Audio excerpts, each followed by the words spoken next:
Deuxième lettre aux Corinthiens, 9. Quant au secours, même destiné à ceux qui, en Judée, font partie du peuple saint, il est superflu de vous en écrire davantage. Je connais vos bonnes dispositions à ce sujet. J'ai même exprimé ma fierté à votre égard aux Macédoniens, en leur disant « En Achaïe, ils sont prêts à donner depuis l'an dernier. Votre zèle a motivé la plupart d'entre eux.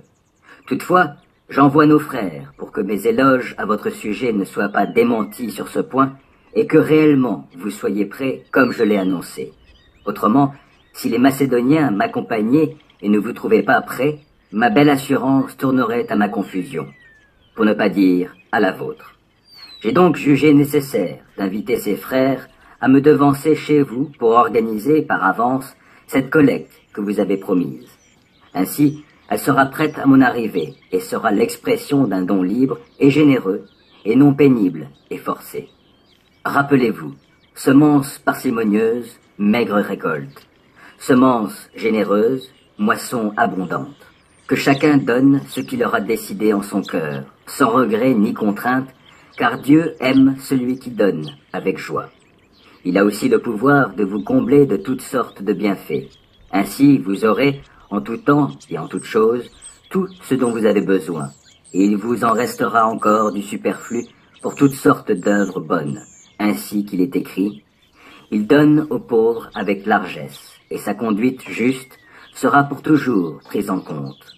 Celui qui fournit la semence au semeur et lui donne le pain dont il se nourrit, vous donnera aussi avec largesse toute la semence nécessaire et fera croître les fruits de votre générosité.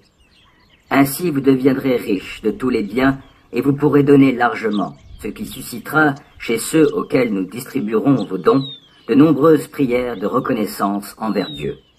En effet, le service de cette collecte a pour objet non seulement de pourvoir aux besoins de ceux qui font partie du peuple saint, mais encore de faire abonder des prières de reconnaissance envers Dieu.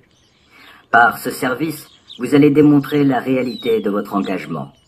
Aussi, ces membres du peuple saint loueront-ils Dieu pour l'obéissance par laquelle s'exprime votre foi en l'évangile de Christ.